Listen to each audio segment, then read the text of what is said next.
नमस्कार, मैं हूं निखिल सिंह। हमारे इस खास कार्यक्रम पूरा सच में आप सभी का स्वागत है। और खबरों की दुनिया में पूरा सच बेहद जरूरी होता है, क्योंकि झूठ से भी खतरनाक होता है अधूरा सच, और उसी तरह खतरनाक होती है अधूरी खबर। इसलिए हर खबर का पूरा सच हम आपको बताएंगे, वो भी तथ्यों, तर्कों और सबूतों के साथ। तो आइए बिना देर किए देखते हैं पूरा सच।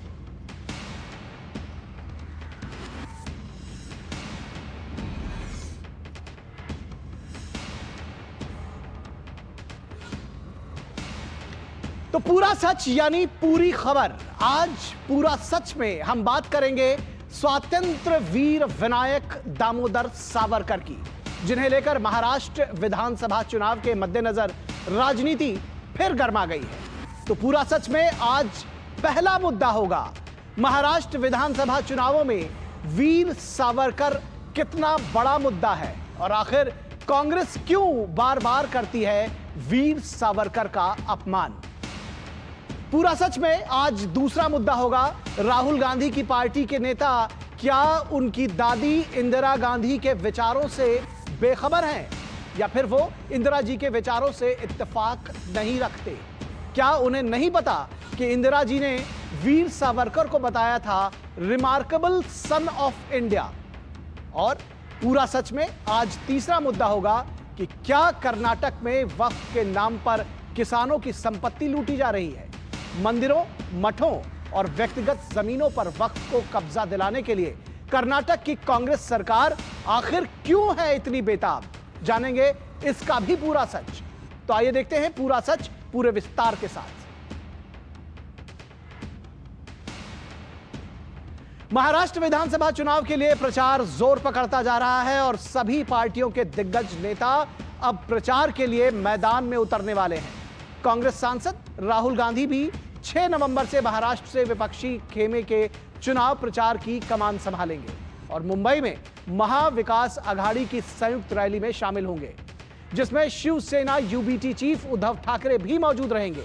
लेकिन महाविकास अघाड़ी की साझा रैली से पहले ही महान स्वतंत्रता सेनानी वीर सावरकर के अपमान के मुद्दे पर महाराष्ट्र की सियासत गर्मा गई है।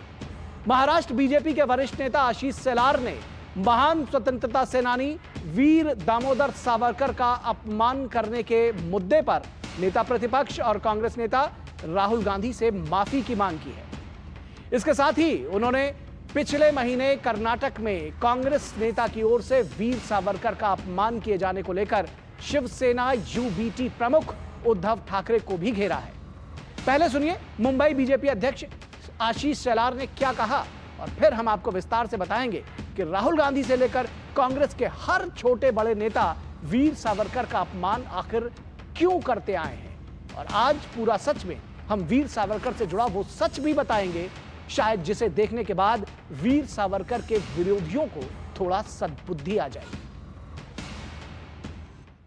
हम उद्धव ठाकरे जी से कहेंगे कि अगर अभी राहुल गांधी जी आ रहे हैं तो उनके पार्टी के नेताओं ने कर्नाटक में जिस प्रकार की बदनामी, बेइज्जती हमारे स्वतंत्रवीर सावरकर जी की कांग्रेस की भूमिका क्या है राहुल गांधी जी बताएं महाराष्ट्र में आकर, और उद्धव ठाकरे जी उनको सवाल पूछे।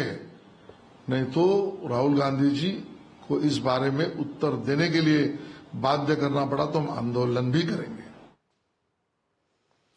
तो दरअसल कर्नाटक के स्वास्थ्य मंत्री और कांग्रेस नेता दिनेश गुंडूराव ने इसी साल 2 अक्टूबर को वीर सावरकर को लेकर विवादित बयान दिया था, जिसमें उन्होंने आजादी के नायक वीर सावरकर को कट्टरपंथी बताया था, जबकि देश के बंटवारे के लिए जिम्मेदार मोहम्मद अली जिन्ना के बारे में कहा था कि वो कट्टरपंथी नहीं है। और गुंडूराव यही नहीं रुके, उन्होंने ये तक कह दिया कि जिन्ना का दर्शन धर्मनिरपेक्ष था। आप भी सुनिए उन्होंने क्या कहा था। even Jinnah was also another extreme. Avaru kuda hangene. Avaru kuda he was never a hardcore Islamist believer. He used to drink wine. But he becomes the Muslim icon. The two nation theory adella agi Rajya politics adella agi. Jinnah he wanted to get his political ಪ್ರಧಾನಮಂತ್ರಿ ಆಗಬೇಕಾಗಿತ್ತು, ರಾಷ್ಟ್ರಪತಿ ಆಗಬೇಕು, ಅವನು ಸ್ವಂತ ರಾಷ್ಟ್ರ ಆಗಬೇಕಾಗಿತ್ತು. ಅದಕ್ಕೆ ಅವನು ಕಾಂಪ್ರಮೈಸ್ ಮಾಡ್ಕೊಂಡ ಅವನ ಫಿಲಾಸಫಿ ಮೇಲೆ. और फिलोसफी सेक्युलर फिलोसफी। तो जैसा कि हमने कहा था, वीर सावरकर का अपमान राहुल गांधी के कांग्रेस की आदत है और यही वजह है कि वीर सावरकर के बारे में अपमानजनक बयानबाजी करने को लेकर राहुल गांधी पर 1 से 2 नहीं बल्कि कई मुकदमे दर्ज हैं, क्योंकि वीर सावरकर को लेकर खुद राहुल गांधी भी लगातार विवादित टिप्पणियां करते रहे हैं। कई मौकों पर राहुल गांधी वीर सावरकर के माफीनामे को लेकर सवाल उठाते रहे। मेरा नाम राहुल सावरकर नहीं है, मेरा नाम राहुल गांधी है। मैं सच्चाई के लिए कभी माफी नहीं मांगूंगा, मर जाऊंगा मगर माफी नहीं मांगूंगा। सावरकर जी 2-3 साल उनको अंडमान में बंद कर दिया, उन्होंने चिट्ठी लिखनी शुरू कर दी, हमें माफ कर दो, जो भी हमसे चाहते हो ले लो, बस मुझे जेल से निकाल दो। सावरकर की विचारधारा अगर जो आपके सामने आपसे तगड़ा है, मजबूत है, तो उसके सामने अपना सिर झुका दो, मत्था टेक दो। तो एक तरफ राहुल गांधी और उनकी कांग्रेस पार्टी है जो वीर सावरकर और महात्मा गांधी की विचारधारा को अलग अलग बताने की कोशिश करते हैं, तो वहीं दूसरी तरफ विनायक दामोदर सावरकर को बीजेपी अपने आदर्श नेताओं में से एक मानती है। देश के पूर्व प्रधानमंत्री अटल बिहारी वाजपेयी ने स्वतंत्र वीर विनायक दामोदर सावरकर के लिए कहा था कि सावरकर एक व्यक्ति नहीं है, एक विचार है, एक चिंगारी नहीं है, एक अंगार है। वो सीमित नहीं है, वो विस्तार है। उनका व्यक्तित्व, उनका कृतित्व, उनका वक्तृत्व, उनका कवित्व वीर सावरकर के जीवन को ऐसा आयाम प्रदान करते हैं कि विश्व के इतिहास में हमेशा याद किए जाएंगे। जब जब कोई पराधीनता के खिलाफ संघर्ष करेगा, अन्याय के विरुद्ध लड़ाई के मैदान में कूदेगा, जब जब जीवन के बलिदान की बेला आएगी, जब जब मातृभूमि की खोई हुई स्वाधीनता को प्राप्त करने का क्षण उपस्थित होगा, स्वतंत्रता के लिए लड़ने वाले संसार भर के लोग जब महापुरुषों का स्मरण करेंगे, तो वीर सावरकर उन महापुरुषों की मालिका में एक चमकते हुए दैदीप्यमान रत्न की तरह शोभायमान होंगे। वीर सावरकर की शान में अटल बिहारी वाजपेयी के शब्द आज भी लोगों के दिलो दिमाग में बसते हैं। लेकिन दुर्भाग्य की बात है कि क्षुद्र राजनीति की वजह से आज हमारे देश के ही कुछ वीर नेता वीर सावरकर का अपमान करने का कोई मौका नहीं छोड़ते। ये वो वीर सावरकर हैं जिन्होंने कई सालों तक अंडमान के काला पानी में सेलुलर जेल के अंदर अपार कष्ट सहे थे, जिन्हें कोल्हू में बैल की तरह जोतकर तेल निकलवाया जाता था, जिन्हें हफ्तों तक बेड़ियों में जकड़कर खड़ा रखा जाता था, जिनकी पीठ पर सिर्फ इसलिए कोड़े बरसाए जाते थे क्योंकि वो अपनी मातृभूमि से प्रेम करते थे। दिवंगत पूर्व प्रधानमंत्री अटल बिहारी वाजपेयी ने वीर सावरकर को तप, त्याग, तेज, तर्क, तीर और तलवार जैसा बताते हुए कहा था कि सावरकर में ऊंचाई भी थी और गहराई भी थी। वहीं प्रधानमंत्री नरेंद्र मोदी भी कई मौकों पर वीर सावरकर को लेकर विपक्षी नेताओं की आपत्तिजनक टिप्पणियों को लेकर उन्हें आईना दिखा चुके हैं। सावरकर माने तेज, सावरकर माने त्याग, सावरकर माने तप, सावरकर माने तत्व, सावरकर माने तर्क, सावरकर माने तारुण्य, सावरकर माने तीर, सावरकर माने तलवार। कैसा बहुरंगी व्यक्तित्व! सावरकर में ऊंचाई भी थी और गहराई भी थी। ये वीर सावरकर के ही संस्कार है जो राष्ट्रवाद को हमने राष्ट्र निर्माण के मूल में रखा है। भाइयों और बहनों, वहीं दूसरी तरफ कौन है? जरा एक एक चेहरा याद कीजिए। ये वो लोग हैं जो वीर सावरकर को आए दिन गालियां देते हैं, उनका अपमान करते हैं। हमारे संस्कार अलग है। हम वो लोग नहीं हैं जो आए दिन भारत मां के महान सपूत इसी धरती के लाल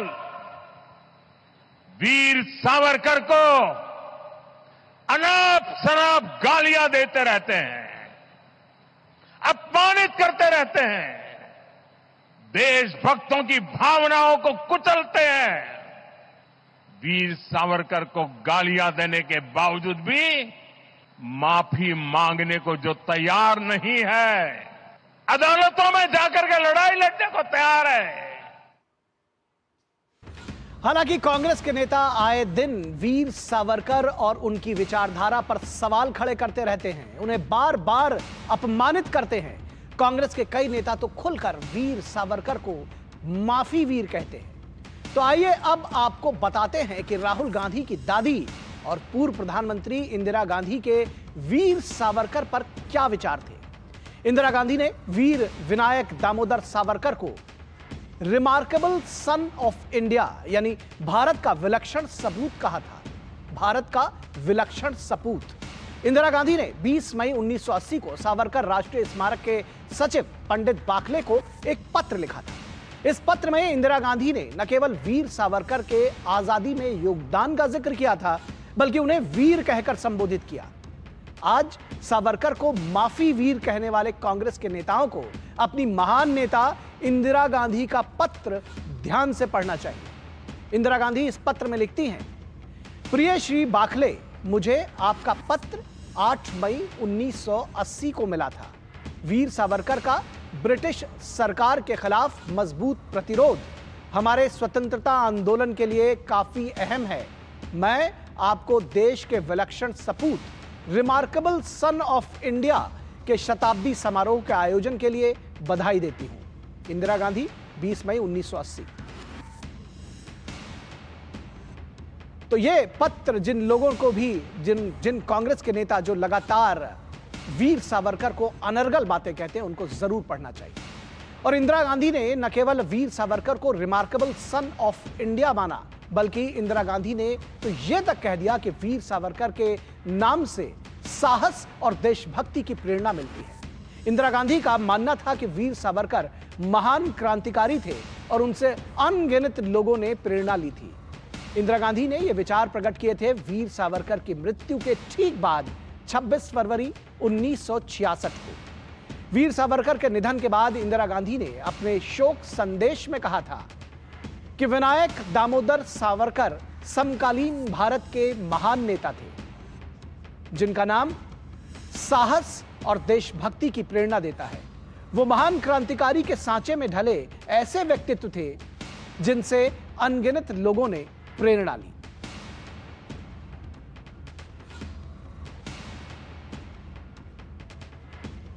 तो इनसे अनगिनत लोगों ने प्रेरणा ली, यह मानना था इंदिरा गांधी का। और इंदिरा गांधी ने हमेशा महान स्वतंत्रता सेनानी वीर सावरकर के योगदान को पहचाना था और हमेशा उनके योगदान को मान्यता भी दी थी। इंदिरा गांधी जब प्रधानमंत्री थीं, तब उन्होंने साल 1970 में वीर सावरकर के सम्मान में एक डाक टिकट जारी किया था। आप इस डाक टिकट को इस वक्त अपने टीवी स्क्रीन पर देख सकते हैं। इसके साथ यह भी कहा जाता है कि पूर्व प्रधानमंत्री इंदिरा गांधी ने सावरकर ट्रस्ट में अपने निजी खाते से 11,000 रुपए का दान दिया था। इतना ही नहीं, इंदिरा गांधी ने बतौर प्रधानमंत्री साल 1983 में सूचना प्रसारण मंत्रालय के फिल्म डिवीजन ऑफ इंडिया को आदेश दिया था कि वो महान क्रांतिकारी वीर सावरकर के जीवन पर एक डॉक्यूमेंट्री फिल्म बनाए। और बाकायदा ये डॉक्यूमेंट्री फिल्म बनाई भी गई थी और इसका प्रसारण भी हुआ था। तो आप समझ सकते हैं कि इंदिरा गांधी के विचार आखिर वीर सावरकर को लेकर क्या थे। इसीलिए बार बार कहा जा रहा है कि पूरा सच यह है, और इस पूरे सच को कांग्रेस के उन नेताओं को समझना जानना चाहिए जो वीर सावरकर का अपमान करने से नहीं चूकते। तो दिन रात वीर सावरकर पर आड़े टेढ़े बयान देने वाले कांग्रेसी नेता अब इतना तो जान ही गए होंगे कि वीर सावरकर के बारे में पूर्व प्रधानमंत्री इंदिरा गांधी के क्या विचार थे। लेकिन अब आगे जो पूरा सच हम आपको बताने जा रहे हैं, उसे सुनकर शायद कांग्रेस के सावरकर विरोधी नेताओं को थोड़ी तकलीफ पहुंच सकती है, क्योंकि अब हम ये बताने जा रहे हैं कि गांधी जी ने वीर सावरकर की तारीफ में कितनी बड़ी बात कही थी। गांधी जी ने यंग इंडिया में 18 मई 1921 को लिखे एक लेख में वीर सावरकर को अपने से भी ज्यादा देशभक्त बताया था। इतना ही नहीं, गांधी जी ने यह भी लिखा था कि वीर सावरकर मुझसे भी पहले अंग्रेज सरकार की बुराई को पहचान गए थे। और यह पूरा लेख मिलता है संपूर्ण गांधी वाङ्मय के खंड 20 के पेज नंबर 102 पर। रोज सुबह शाम पानी पी पी कर वीर सावरकर को कोसने वाले कांग्रेसी, सो कॉल्ड लिबरल और वामपंथियों को बापू के ये शब्द जरूर सुनने चाहिए जो उन्होंने वीर सावरकर के लिए कहे थे। गांधी जी इस लेख में लिखते हैं, सावरकर बंधुओं, वीर सावरकर और गणेश सावरकर की प्रतिभा का उपयोग जन कल्याण के लिए होना चाहिए। अगर भारत इसी तरह सोया पड़ा रहा तो मुझे डर है कि उसके ये दो निष्ठावान पुत्र सदा के लिए हाथ से चले जाएंगे। विनायक दामोदर सावरकर को मैं बहुत अच्छी तरह से जानता हूं। मुझे लंदन में उनसे भेंट का सौभाग्य मिला था। विनायक दामोदर सावरकर बहादुर हैं, चतुर हैं, देशभक्त हैं, वे क्रांतिकारी हैं और इसे छिपाते नहीं हैं। मौजूदा अंग्रेज सरकार की बुराई का सबसे भीषण रूप विनायक दामोदर सावरकर ने मुझसे भी काफी पहले देख लिया था। आज भारत को, अपने देश को दिलो जान से प्यार करने के अपराध में वे काला पानी की सजा भोग रहे हैं। अगर सच्ची और न्यायप्रिय सरकार होती तो वे किसी ऊंचे शासकीय पद को सुशोभित कर रहे होते। मुझे उनके और उनके भाई के लिए बड़ा दुख है।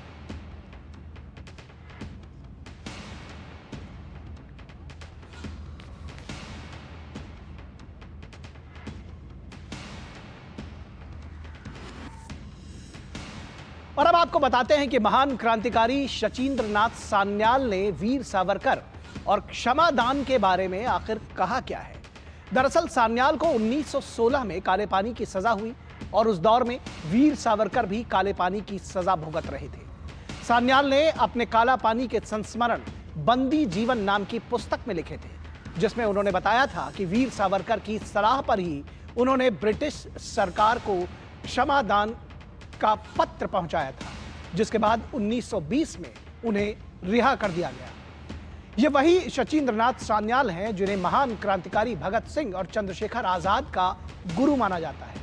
अब देखिए, शचीन्द्र नाथ सान्याल ने 1922 में लिखी अपनी आत्मकथा बंदी जीवन के पेज नंबर 223 पर वीर सावरकर और क्षमादान के बारे में क्या लिखा है।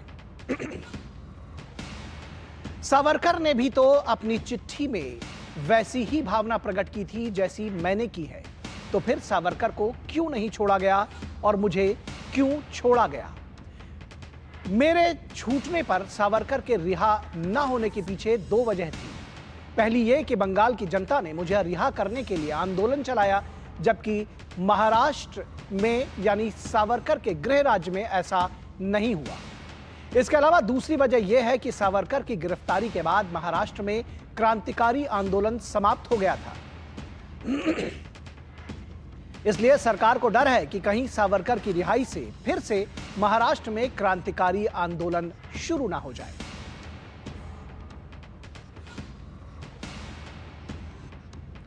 तो यह था, आपने देखा कि सावरकर का पूरा सच और किस तरह से जो कांग्रेस के लोग उनको पानी पी पी कर गाली दे रहे हैं, उनको इस हकीकत से रूबरू होना चाहिए। तो पूरा सच में अब वक्त है एक ब्रेक का, और ब्रेक के बाद बताएंगे कर्नाटक की सिद्धारमैया सरकार और वक्फ बोर्ड से कांग्रेस के रिश्ते का पूरा सच।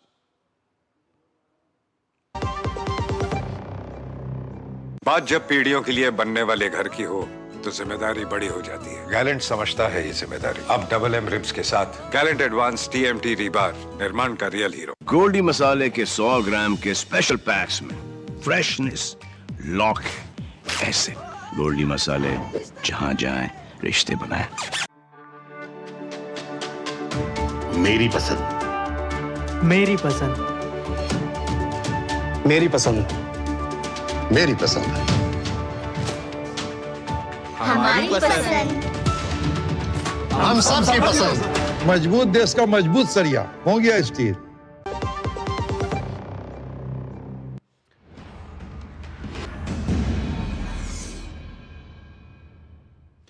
ब्रेक के बाद पूरा सच में एक बार फिर से आप सभी का स्वागत है और अब हम आपको बताने जा रहे हैं कर्नाटक में वक्फ संपत्ति विवाद का पूरा सच। कर्नाटक में वक्फ बोर्ड और संपत्ति विवाद पीछा छोड़ने का नाम नहीं ले रहे हैं। विजयपुरा के किसानों की 1200 एकड़ जमीन को वक्फ की जमीन बताने का मामला अभी सुर्खियों में ही था कि हावेरी जिले के कुडाकोल गांव में वक्फ बोर्ड की तरफ से चिन्हित की गई जमीनों और मंदिर की संपत्ति पर वक्फ बोर्ड को कब्जा देने की नाकाम कोशिश की गई। घटना बुधवार की है। कुडाकोल गांव के हिंदू छोटे दीपावली मना रहे थे, लेकिन दिवाली और नरक चतुर्दशी का जश्न इस मामले की वजह से फीका पड़ गया, क्योंकि वक्फ बोर्ड की ओर से गांव से 2 मंदिर, हनुमान मंदिर और दुर्गव्वा मंदिर और उससे जुड़ी जमीनों को वक्फ के पक्ष में खाली करने का नोटिस जारी किया गया था। बताया गया कि हावेरी जिला पंचायत के सीईओ ने हनुमान मंदिर और दुर्गव्वा मंदिर को अपने नियंत्रण में लेने का आदेश पारित किया था, जिसके बाद वक्फ बोर्ड के सदस्य वहां कब्जा लेने के लिए गए थे। जाहिर तौर पर वर्षों से वहां पूजा अर्चना कर रहे और इन जमीनों पर काबिज लोगों ने इसका विरोध किया। खौफ में आए हिंदुओं ने मुस्लिमों के विवाद हुआ, उनका पत्थर भी चले और आगजनी भी हुई। मौके पर पहुंची पुलिस ने स्थानीय हिंदुओं के खिलाफ एफआईआर दर्ज की, जो 60-70 वर्षों से वहां रह रहे थे। बीजेपी का आरोप है कि पूरा मामला दरअसल राज्य के वक्फ मामलों के मंत्री जमीर अहमद की शह पर किया जा रहा है। पहले विजयपुरा के 44 किसानों की जमीन के रिकॉर्ड्स में हेराफेरी कर उन्हें वक्फ बोर्ड के नाम दर्ज कर दिया गया और अब यह बर्बरता की गई है। आइए सुनते हैं बीजेपी नेताओं का क्या कुछ कहना है। They want to take over the position of the Hanuman temple. So what else they need? And most unfortunately, one CEO of the Jilla Panchayat, he has ordered this. It is most unfortunate, and I strongly condemn the action of the government and also particularly that Jilla Panchayat and Mr. Jamir is forcing the authorities to take action on the innocent Hindus. Karnataka के विजयपुरा में जो हुआ है, किसानों की जमीन के record में रातों रात घुसाया गया वक्फ बोर्ड का नाम। तो चूंकि ये मामला कानून बनने वाला है, तो कानून बनने के पहले जहां जहां कैप्चर कर सको कर लो कि वो वक्फ की प्रॉपर्टी है। हम कांग्रेस पार्टी से कहेंगे, कृपया करके गरीब किसानों की संपत्ति को अगर वक्फ के नाम जबरन चढ़ाने की कोशिश की जाएगी तो उसका हम खुलकर विरोध करेंगे। तो गांव के हिंदुओं ने भी जमीनों के रिकॉर्ड्स बदले जाने का आरोप लगाया है। उनका कहना है कि कर्नाटक वक्फ मामलों के मंत्री जमीर अहमद के आदेश के बाद जमीन के रिकॉर्ड्स बदले जा रहे थे।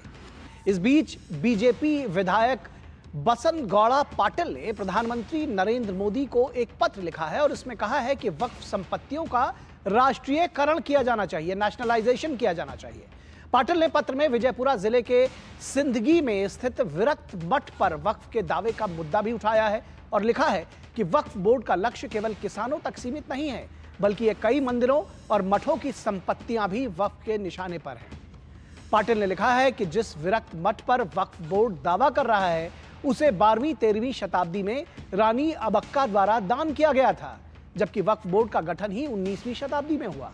इससे साफ पता चलता है कि यह तर्कहीन और मनमाना है। हालांकि कर्नाटक के मुख्यमंत्री सिद्धारमैया और उप मुख्यमंत्री डीके शिवकुमार का कहना है कि बीजेपी वक्फ के मामले पर राजनीति कर रही है। तो दरअसल मोदी सरकार जब से वक्फ बोर्ड संशोधन विधेयक लेकर आई है, तब से इसे लेकर राजनीतिक घमासान मचा हुआ है। इस विधेयक के लिए गठित संयुक्त संसदीय समिति यानी जेबीसी में भी आए दिन हंगामा होता रहता है।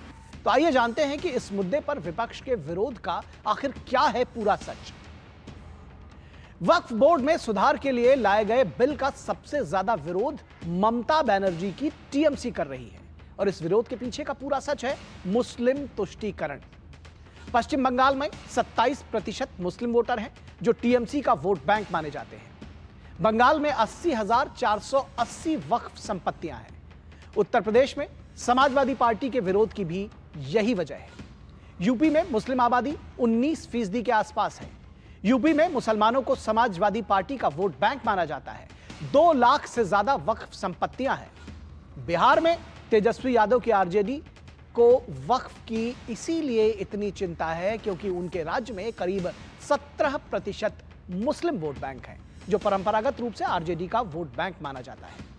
कांग्रेस की बात करें तो केरल, कर्नाटक, तेलंगाना, आंध्र प्रदेश और असम के मुस्लिम कांग्रेस का वोट बैंक माने जाते हैं और यही वजह है कि कांग्रेस का हर छोटा बड़ा नेता वक्फ बोर्ड को पुराने ढर्रे पर चलाने की वकालत करता है।